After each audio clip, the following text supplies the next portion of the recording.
I'm here with Alex from Mushroom Revival, and we're going to have a blast today because we both love mushrooms and we're just going to vibe. And Alex has got a lot going on in this emerging field of healthcare.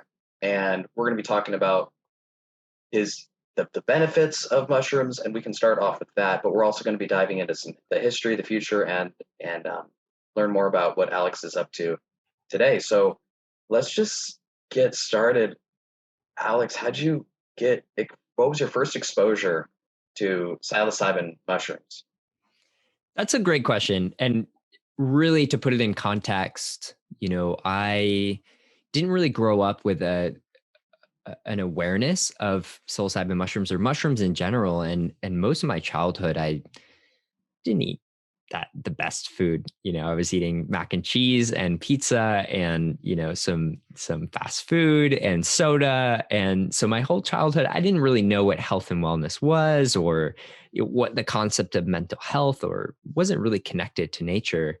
But I think from a young age, I decorated my room like a jungle. I had a lamp that looked like a palm tree, and some like leopard print bed sheets and things like that. And I had a stuffed animal monkey when I was a kid. So I always knew deep in my soul that I wanted to be connected to nature, but just throughout my growing up, I never was. So the first experience really, when I went to Ecuador the first time, it really changed my childhood. I was in the actual rainforest, in the Amazon rainforest. And I was like geeking out about all these spiders and all these, things. But it tore it really broke my heart of hearing trees being cut down, and the anthropogenic effects on these ecosystems. And, first semester of college, long story short, someone offered me a ton of mushrooms and I didn't know what a dose was. So my first introduction to psilocybin mushrooms, I took probably over 20 dried grams. And Oh, that was my Jesus. first mushroom, a full solo cup, and I ate it all. And to put it lightly, I had a very life-changing experience in that one dose. Lost full concept of me as a human on planet Earth. I mean, it was, I drop kicked through the door of the mushrooms, and, and I dealt with depression and anxiety, a lot in my younger years, and, had, because of that, bad habits. I would drink a lot. I would smoke up to 2 packs of cigarettes. And, from that experience, flushed down my medication down the toilet, was able to wean off cigarettes and, stop drinking, change my friend group, change a lot of my habits. So it was like, these grow out of the ground, these are natural. And it sparked that curiosity and that connection that I had as a kid of, oh, that's why I had jungle themed room. And that's why I had this connection, because nature is really special, and so that was my first experience with psilocybin mushrooms. But the more I dove in, I was like, wow, mushrooms can clean up oil spills. They make up 25% of of the soil, and we share up to 50% of our DNA with fungi. They're a common ancestor. They're their own kingdom, right? They're separate from plants and animals. And there's this huge, immense kingdom that are doing really the holding up the cornerstone of life itself. And no one is really talking about it. So I've been kind of counterculture my whole life. I used to be a skateboarder and was into punk rock and all that stuff. And so this to me was pretty counterculture. And it was weird. It was funky. No one was talking about it. So that really inspired me to get into fungi and mushrooms, because they're weird. They're cool, and they're not mainstream. And so bringing it all together, it was like, okay, these things can save the world. They're cool, they're niche, and anything I can do on a daily basis is game changing, right? People are finding new species, dozens of new species every day. And everything that I've done, in the industry has been first in the world or first in the United States. And so that's exciting to be on the frontier of the space. It's really special. The frontier of something that kind of has already been with us for so long. Exactly. And that is, I'm the founder and CEO of a company called Mushroom Revival, and we focus on functional mushrooms, not psychedelic mushrooms. They're totally legal for health and wellness, functional support, your immune system, energy, mental clarity, things like that. And so that was part of the naming of Mushroom Revival. Is it's really an archaic revival. Our ancestors had a deep connection with mushrooms all throughout the world. No matter what your ancestry is, your ancestors had a deep connection with mushrooms and fungi. And even our distant ancestors were fungi, and we branched off from fungi. So it's really the revival, and it's a great remembering, right? Absolutely. And it's something that we perhaps even evolved with, or there's more and more signs that religion and a lot of great things came out of our relationship with mushrooms. It's really an integral part. And I love the revival part. And I know for me, my first mushroom experience was like maybe 3.5 grams. And for me, I really love psychology. And so, like, the different perceptions you have, it, it, it, it was more like clearing away perceptions, as they might say. Aldous Huxley, right? The doors of perception would be infinite, but we got our senses. And so it really expands something. And I also want to learn more about the functional medicine. I'm a fan of mushroom supplements. I want to learn. I'm sure that's an aspect of functional psilocybin mushrooms. Well, actually, the supplements I'm using are not psilocybin mushrooms. Are you using when you say functional mushrooms? Are you talking about functional psilocybin mushrooms, or are you talking about functional reishi and Like reishi, chaga, cordyceps. So that's a good distinction. When you hear the word functional mushrooms, 99% of the time, people aren't talking about psilocybin mushrooms. And psilocybin, if your listeners don't know what that is they're magic mushrooms, right? And they're getting a lot of recognition now, especially in the United States, for end of life care, for OCD, for addiction, for things like that in a clinical setting. But there's this other class of mushrooms that, they're supplements, they're adaptogens. They help, you would take them like a supplement in a capsule or a powder or a tincture just for daily overall wellness. And they're totally legal all throughout the world. And they're really herbs that support your well-being. And so to put it in perspective, there's estimated 5 million species of fungi out there, but we've only described 120,000. So really scratching the surface. And out of those 120,000 species, only 14,000 of those 120,000 actually produce mushrooms. So fungi, the kingdom, also includes yeasts, mold. So, we consume fungi on a daily basis. And, if we eat bread, chocolate, beer, wine, cheese, all those things have yeast in them or a component in their processing. And even every breath, we're breathing in, hundreds of spores. But out of those 14,000 that actually produce, a cap and stem mushroom that we know, like the emoji on our phone or we see in the grocery store, 50% are inedible, 25% are edible, but probably not that great, but you can still eat them in like a survival situation or something like that. 20% you can eat them, but they might give you a stomach ache. And only 4% are really tasty and choice, that you'll see in the grocery store and things like that. And only 1% will send you to the hospital, and only maybe about a dozen will kill you. But out of those, there is a small segment that is functional as well. So either it'll support your immune system or your cognitive support, a sense of calm, energy, and so we work with 10 different mushrooms. And so they're most known for their immune support and their adaptogenic qualities. So an adaptogen is an herb or a mushroom that helps support our body's natural ability to deal with stress and occasional stress and fatigue. So that's, the general reason why people use functional mushrooms. but specific mushrooms like lion's mane is great for supporting cognitive function, memory. Cordyceps is great for energy, and a lot of Olympic athletes use it. Reishi is amazing. It's like the mushroom version of CBD. It really great for supporting a sense of relaxation or natural transition to a good night's sleep. Our body's natural inflammation response, like post workout, things like that. And there's all these great mushrooms for functional daily wellness, and that's what we focus on with It's mushroom revival. it's so true.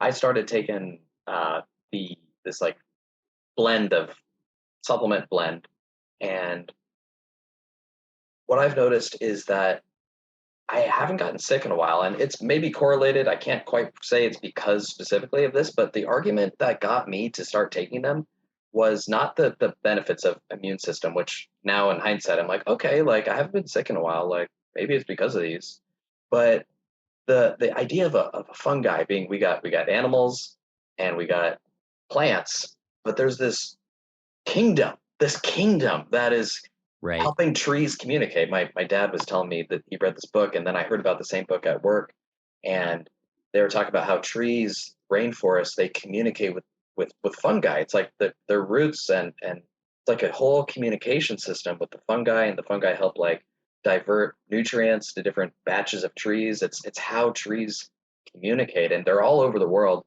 And I don't eat any, and I work with people who I help people eat better, right? So I'm well aware, and I know that like the more variety of foods, it's a good rule of thumb, right? You don't just want Right. to be eating any one type of food. You want to have a large, greens and legumes and nuts and proteins and fats and all this other and you want a bunch of stuff. It's good.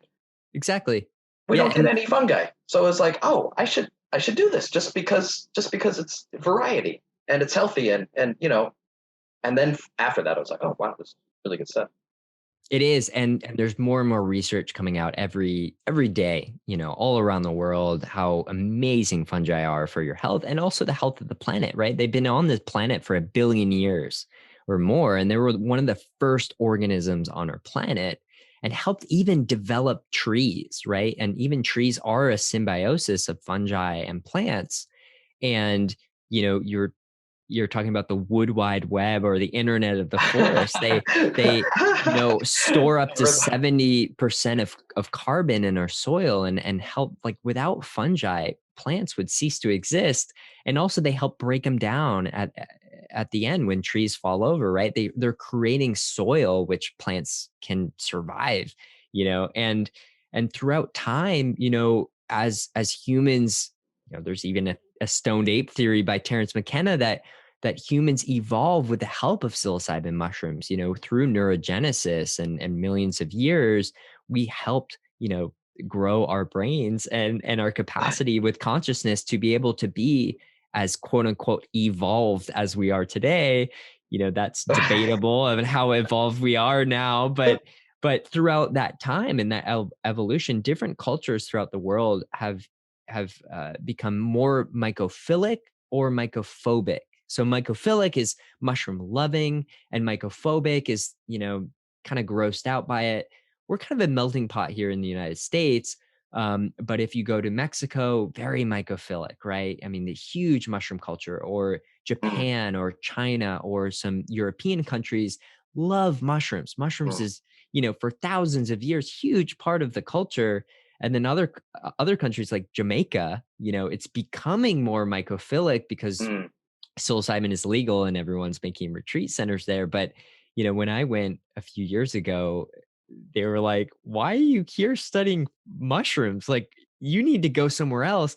And they called all mushrooms John Crow boogers, and like there's so many Ah, places, ah, including like Haiti or a lot of different countries. It's just mushrooms aren't very big, or it's changed over time. It maybe once was, or maybe some parts of the country it's big, but other parts are not. So, and it's changing globally. I think with the acceptance of the internet and the emergence of sharing, information rapidly throughout the world, people are starting to understand, just like you said, the communication of trees, like, or the health benefits. Fungi are amazing and they really deserve a lot more recognition than they're getting, and I think it's globally changing to become part of this shroom boom. Is what a lot of people say, is that we're seeing companies pop up left and right, integrating mushrooms or having some innovative solution with fungi, like whether it's packaging to replace styrofoam, or meat, like a meat alternative, right? To lessen our attachment to industrial Yeah. agriculture, or whether it's a new way to degrade plastic or Mm, oil in our mm. ecosystems. We're coming out with super innovative solutions with fungi every day. I love, Alex, how you're really talking about the various diverse aspects of mushrooms, and really, I think it's so true that they're not just for health and they're not just for mind bending reality shifts, but they help clean up trash, right? Right. Right. Like that's pretty much the opposite end of the spectrum in some ways. It's not about you, it's about the environment. And they're in food too. Yeah, they're coming out with more and more burgers that are mixed with mushrooms. I had Right. another woman on the podcast. She said that they're making burgers that are 80% mushroom, and they're giving them to they're testing them on cowboys, right? The Yeah. people who'd be most resistant Right. to this idea of eating a burger that doesn't have that is partly plant, and they're digging it, they're loving it. So it's really cool that they're so diverse, and there is this big shift going on. I think uh, this book by Michael Pollan, I'm sure you've heard of It's a it. great book. Yeah, How to Michael change your Pollan is mind. It great. was telling the story about how Dr. Roland from Harvard, he was in the pharmaceutical industry for his whole career, and then this is for psilocybin mushrooms specifically, but uh, testing and showing how I believe it was how psilocybin mushrooms, and this ties back into you because you stopped smoking. I believe they have very, very good research replicated that people, they take 3.5 grams and they like 60% are very, very high stop smoking, and You know, and it's funny that you actually did that too. I mean, like I almost was in that study with no John way. Hopkins. Yeah, they it's funny because they wanted people that didn't really use mushrooms, and so Oh, I it's funny, interesting. I Huh. applied to be part of that clinical trial, and they denied me because I had already used mushrooms to kind of wean off my addiction. At that time, I was only smoking a few cigarettes a day, but slowly getting off of it. And I was like, wow, these have changed my life. I want to be part of this clinical trial. And they're like, well, we want someone, smoking like 2 packs a day that hasn't tried mushrooms yet. And I was like, well, I can start smoking 2 packs a day and like say I didn't use mushrooms. And they but yeah, we actually interview one of those researchers. We have our own mushroom podcast, the Mushroom Revival podcast, and we interview one of those researchers at Johns Hopkins doing that research with cigarette addiction, nicotine addiction, and psilocybin. And that's just one of the aspects. We're going to really shake up the pharmaceutical industry and the whole healthcare industry with Yeah.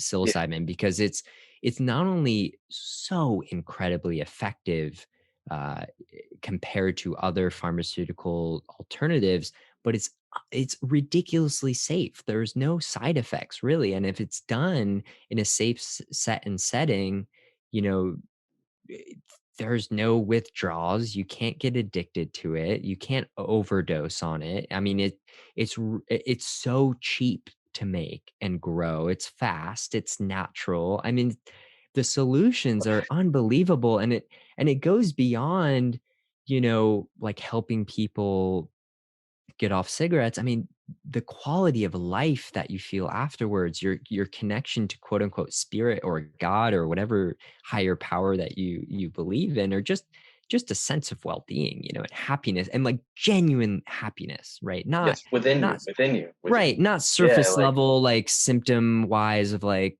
some antidepressants symptom wise make you yeah, feel yeah, happy, yeah, but you're yeah, dead yeah, inside. I know yeah. it's Uh-huh. happy. Every atom of your body is like so grateful to be alive and all the little things. So yeah, Yes. I'm really excited. I'm super, super excited for this.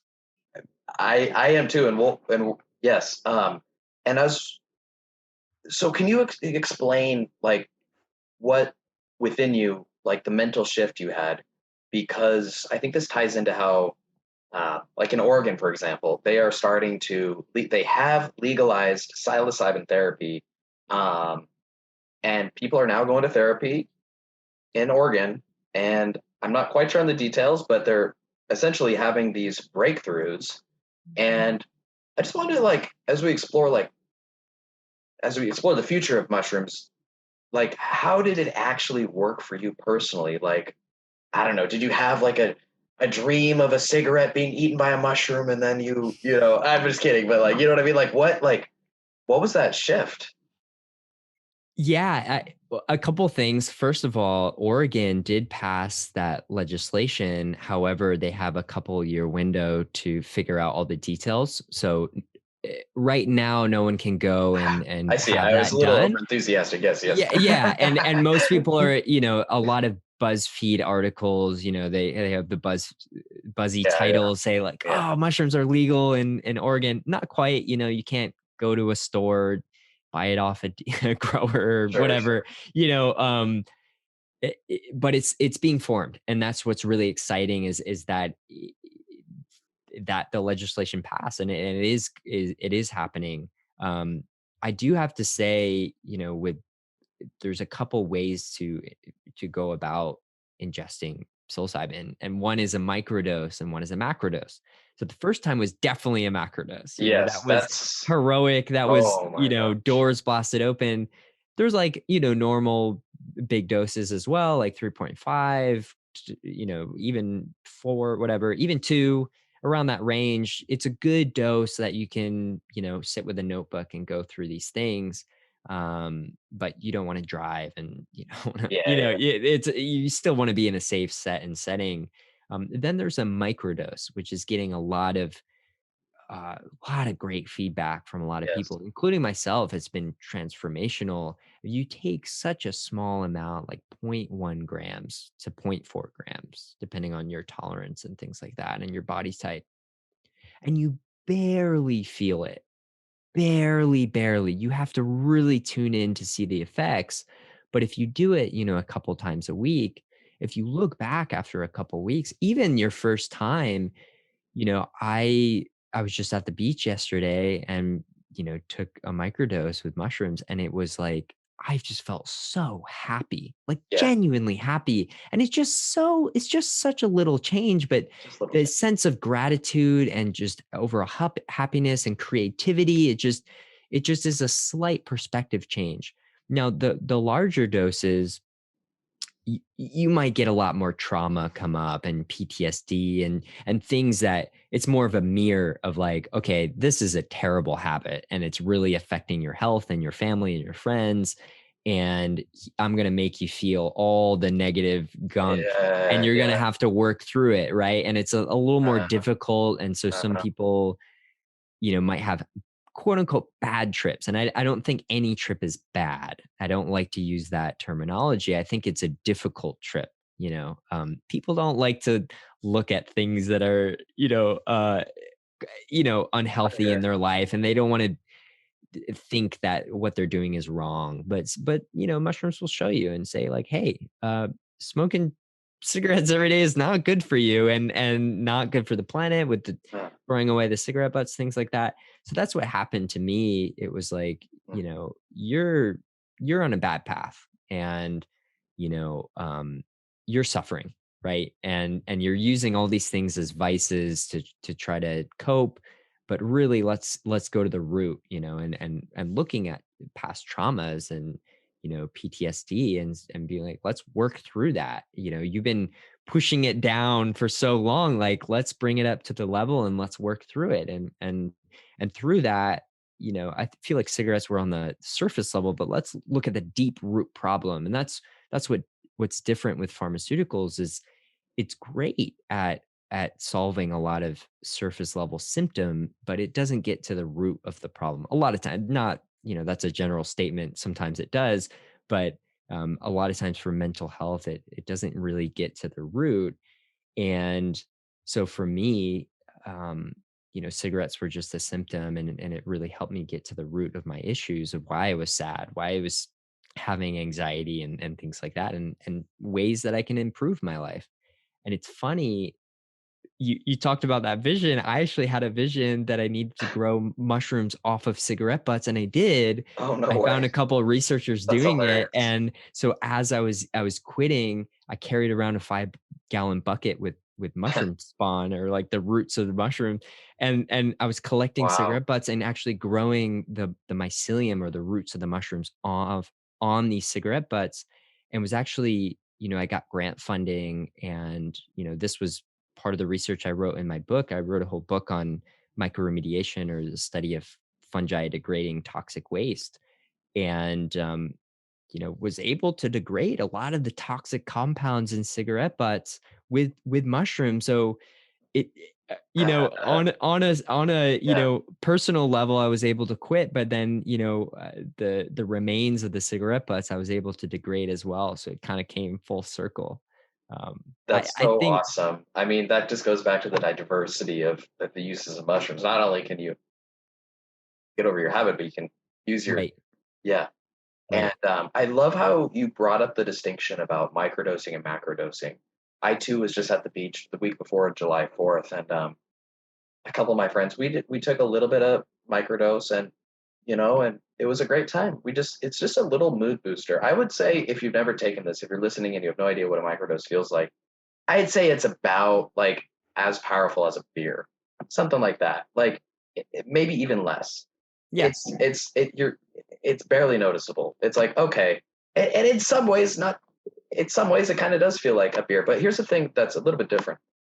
When I have a beer, maybe because I'm sensitive, maybe I don't know, whatever. I'll feel a little bit more tired after. Like given an hour and a Right. half, I'll feel a little bit more tired. The good mood sort of like, it's a lighter feeling after, and my energy is more open like an hour and a half later. It's like I'm going upward instead of downward.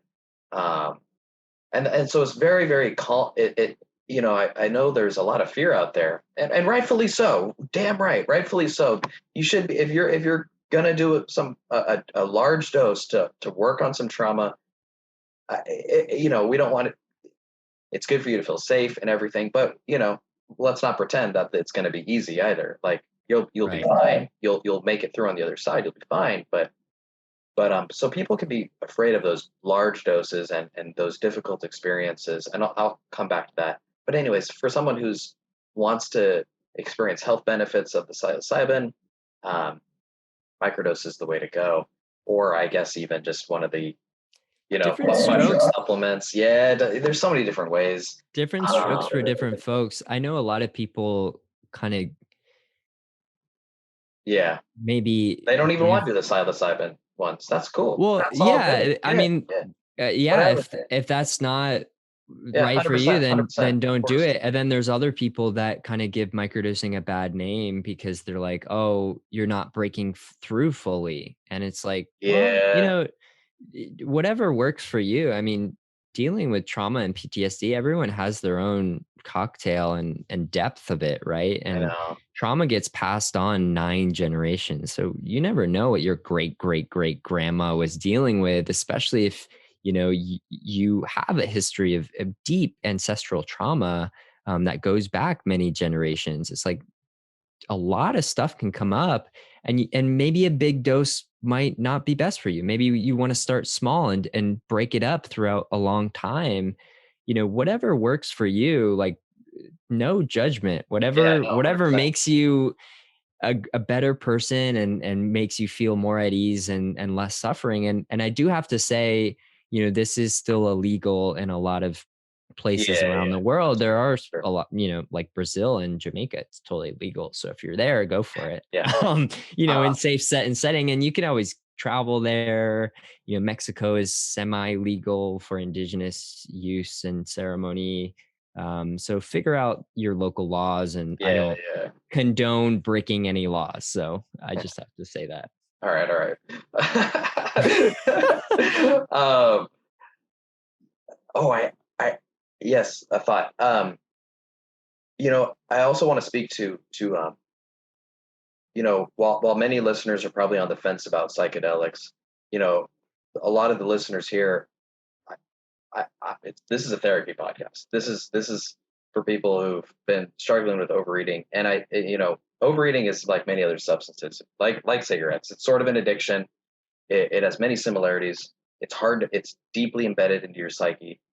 Um, you know, so if you're listening, I know there are many people out there who even the idea of being able to get over their problem, even if it requires like the worst psilocybin, like they would sign up in a moment. Like you're Right. telling me make I can make progress that I've been struggling with for decades. I can do this freaking trip in a couple hours and like have major breakthroughs that are sustainable for life. Hell yeah, I'll sign up. It's like so for the people out there, I want to, if you're listening at all and you're stuck in a habit, I think mushrooms they're an option, and it's something that I want to do, and I think in the future I want to do like eating disorders and mushrooms, like I don't know, get a PhD or something like that, or I think there's 100%. or like I don't know, man, like I feel that's I could do something there. I don't know. Yeah, and I would recommend reaching out to, places like John Hopkins or MAPS, and they might be doing some research that is behind the scenes and not published yet, No, right, or right, have some resources. And I think the reach, yeah,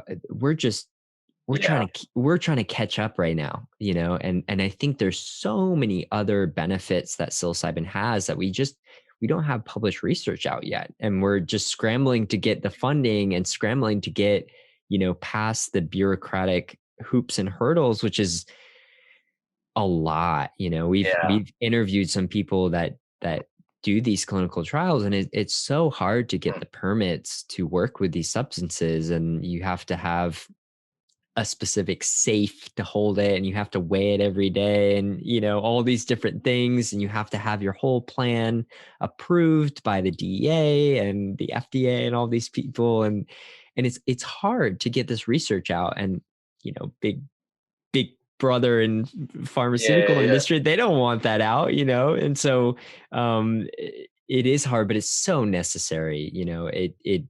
It is necessary for the survival of our species, right? We're struggling Yeah, with keeping the planet alive, and keeping ourselves. We're on the verge of, our oceans on fire, and like, all our the biggest forests in the whole entire planet are on our fire. We're killing each other left and right. Like, as soon as we find these solutions that make us feel better, and those things will stop. And that, yeah, I started my journey studying microremediation, like how can we clean up oil spills and plastic and things like that. And what I got to was, well, what's the root of that? And it's really our suffering, our disconnect, that we're yeah. separate. We think we're separate from nature. And so we think throwing, a plastic bottle in the ocean won't have an effect on us, but we are the ocean. We're Yeah. shooting ourselves in the foot. And so I think the faster and more efficiently that we can collectively work and heal our own collective human PTSD and traumas, the better Wow. we'll have on just human survival, really.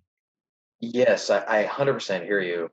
And I'll share an analogy about I'm in Silicon Valley, and I see Teslas driving around. And one of the reasons I love the concept of Teslas, I'm sure you're in business. Like people do things that are good for them, right? We have self interest. You know, and like with Teslas are basically cleaning up the environment, or they're at least not making it worse. And what I love about Teslas is that like it's a cool car. Like, who gives a shit about the environment? People are gonna buy the Tesla because it's a damn good car. And like, sure, it happens to emit, you know, that whole thing. I feel like with mushrooms, I feel that I heard this somewhere, because psilocybin is measurable, because it can be basically mass produced, that big pharma and government actually had a financial incentive to mass produce it, and it so happens to like speed the scale of people resolving their trauma. Like, I love how it's like, who cares about, in some ways it's like that. It's the obvious choice. It's so effective, it's so risk free. You're going to do it because it's by far the best alternative, and there happens to be all these great, amazing ancillary effects that are good perk. It's in alignment with human interest and human, you know. Let's hope. I Yeah. think so. I think so. I think so. I mean, I think so. That's what I truly believe. Actually, I do. I do. I think so. I know. And Yeah. well, I hear a lot of general anxiety, from a lot of people because there is a lot of money and people with not the best intentions getting into psilocybin in the industry and throwing hundreds of millions of dollars around, um, wanting to get rich quick, right? And it's the next green rush, and it's, and people are looking to capitalize like crazy on this, and they're Yeah. cutthroat, and Yeah. they don't really care about helping people. They just want to make a That's true. bunch of money. And there will That's be true. those That's true. people, right? That's There true. will be those Yeah. people no matter what. Yep. But Mm. there's going to be enough good be, and even those people, it's like, if they're building this enough so it's accessible to enough people, those people are going to get radically helped, Yeah. right? And I Yeah. think 10,000 feet, if they make a bunch of money while they're doing it, I think the end product is a ton of people are going to be helped, and that's Yeah. the that's I'll the take it. that's the I'll take it. benefit, right? And that's where my end game is I just want to help people. And I know there's going to be some bad apples, but hopefully it doesn't spoil the rest of it for everything else. And it's something that it's so easy to grow and do it at home, True. and it's so cheap, unbelievably cheap and easy and fast to do, that even if, a monopoly started and it was Yeah. Yeah. so Yeah. inaccessible to everybody else, and some evil people took it over, whatever, people could just do it under their bed. And it's something that I'm not worried about, right? I think I'm just excited it's getting out, and it can actually help people. I'm not worried about some Yeah. Yeah. evil corporation taking it all and making it inaccessible. It's one of the most accessible um things on the planet. I mean, it grows on every single continent Mm. except Antarctica, and humans have been using it for thousands of years all around the planet, right? And Yeah. so, Yeah. pretty much, Yeah. like I said in the beginning, all of our ancestors probably had a really deep connection with psilocybin. And so, for that, it's really the medicine for the people. Yeah. I feel it. As we wrap up today, I wanted to see like where do you see psilocybin in, like, you know 5 years? I know this could be another hour long conversation, but five Totally. years, ten Yeah. years, 20 years, like 100 years. Like, where do you see it in the short term? Then where do you see it in the long term? It's really, Yeah. yeah, it's really hard to say. As optimistic as I am, I don't think I ever see it fully legalized. And I could be totally wrong. And I hope I am. And I hope I listen to this in how many years and say, wow, what an I idiot, was off there. Yeah. And I hope I say that. But it's going to be regulated in some way, just like alcohol. Like, it's Yes. not fully legal. Alcohol is not. I mean, True. there are regulations, right? What is fully legal anyways, there are going to be some regulations. I doubt that, you know uh, yeah, there's going to Yeah. be Yeah. regulations. How strict it is, I think, it will be looser over time. Do you I don't ever know. imagine people, like, I can go to the store and get Advil for a headache, right? Yeah.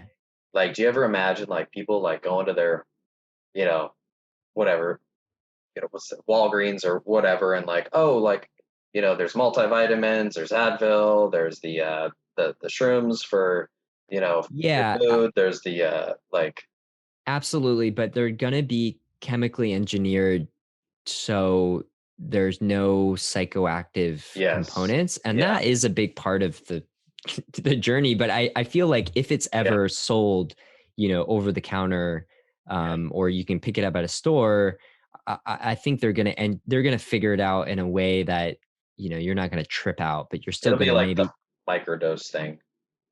Yeah, I mean, you're still going to get the benefit maybe on a chemical level, but you're still going to be able to drive and things like that. Yeah, Or somehow regulated like alcohol where, you can't, or yeah, cannabis. I mean, you can't be under the influence and drive, and you have to be over 21, and I don't know. We'll see how yeah, it plays out. yeah. We'll see. Yeah, I kind of have a vision of like just like centers for this stuff where people come in with all their different problems, and it's like a big building that's like green, and there's like safety rooms, and people like go through these and work through their issues, and like it's almost like it's sort of a church, or For but sure. medical church. I don't know what it's kind of, Yeah. that's, you know what I mean, like, And that's what oh, Oregon's doing. And so that's going to be for sure. Like in medical institutions where true, you can true, get, a script from your doctor and you're there, and maybe they have a bed for you and you work through it overnight, and they have therapists there, and you can't leave the building with that dose, right? You take it there yeah, under supervision. It's very controlled. I totally see that happening, and I'm excited for it. yeah. Maybe it's going to be so expensive and maybe not as Yeah, accessible to yeah, everyone. I can see that. But See that. hopefully it's covered by Yeah. insurance and accessible to people, and people have access, for I all different levels of income. And Yes. I yeah, mean, at the end of the day, this is not like, I mean, yeah, anyways, I think I hear you. I want to wrap up by you mentioned, I forget if this is before, like, what are you working on now? What's your company up to? And then we can call it a day. we have so many products that we're coming out with soon. I mean, and I can't give away too many details, unfortunately, but we have so many different product lines, and something that's really important for us, just a little aside, is similar to CBD and cannabis. There's in anything really, there's so many levels of quality. And so something that I, just because I've had my own health journey and done a total 180, I want something that actually works, right? Yeah. And I won't be able to sleep at night if I'm selling, snake oil. Like, I actually want Yeah. amazing stuff. Yeah. And Yeah. I'm more than happy to have less margins if it means making a very quality product. And so right now, like, we have some compounds in our tinctures that are over 400 times more than other leading brands out there. And we're actually doing a project right now that will even improve our product more than 60 times the potency than it is. It's already so 60 times 400. I don't even know what that is, but really just blowing it out of the water for Nice. quality. And that's where we're at right now. I just started a book, which I'm really excited about, and that book will be really just a 101 for anyone who's just getting into Yeah. Same. mushrooms. Like, why should you give a shit about mushrooms, period? What are mushrooms? What are fungi? How cool are they? Just really intro level to someone who maybe doesn't like mushrooms, think they're slimy, whatever. They Yeah. get Yeah. done with the book and they're like, mushrooms are the coolest thing on the planet. I want people to Yes. step away from that book and say, holy shit, I had no idea. I love So, so I'm writing it right now. I don't have a timeline, don't even have a title, only like 20 pages in, just in the beginning, but that Honestly, I'm you're really gonna excited crush it. for. I love it. Your passion, your expertise, your personal history with it. I mean, what do they say in the blue zones? They have the EKG, the what the world needs, what the Yep. world will pay for, your passion, and there's a fourth one. It's in there. What you're skilled What at, or pays the bills? Yeah. what What pays, pays something the like that. bills, Yeah, what you yeah, love, yeah. what you're good at, and what the world needs, for Yeah. sure. So you're in that Yeah. zone. It's great to hear. If people want to follow your journey, or if you want to tell anything to the listeners about, your company or how to connect with you, or get on a wait list or whatever, like let's go for it. Yeah, absolutely. We're Mushroom Revival, so you can go mushroomrevival.com is our main website. And so you can see our podcast is on there, but it's also on all major streaming platforms, Mushroom Revival Podcast. But on the website, we have a whole blog, which, recipes and, just 101 on mushrooms in general. We have all of our products there if you want some functional mushrooms to, support your immune health, your energy, your focus, a sense of calm. And we're on all social media platforms, Mushroom Revival. That's the best way to follow us. We will release in mid-August a wait list for our new products. So if you are interested in all the goodies that we're whipping up, we have like 5 new product lines that we've been developing for years, and they're all culminating in these, and they should be launched in mid-September. So in 2021. So keep your eyes peeled for those easy ways to form a great relationship with mushrooms. Love it. Well, Alex, thank you so much. I've really appreciated this conversation, and I'm gonna keep in touch. Thanks Great. so much, man. Yeah. Thanks for having me on. It's fun.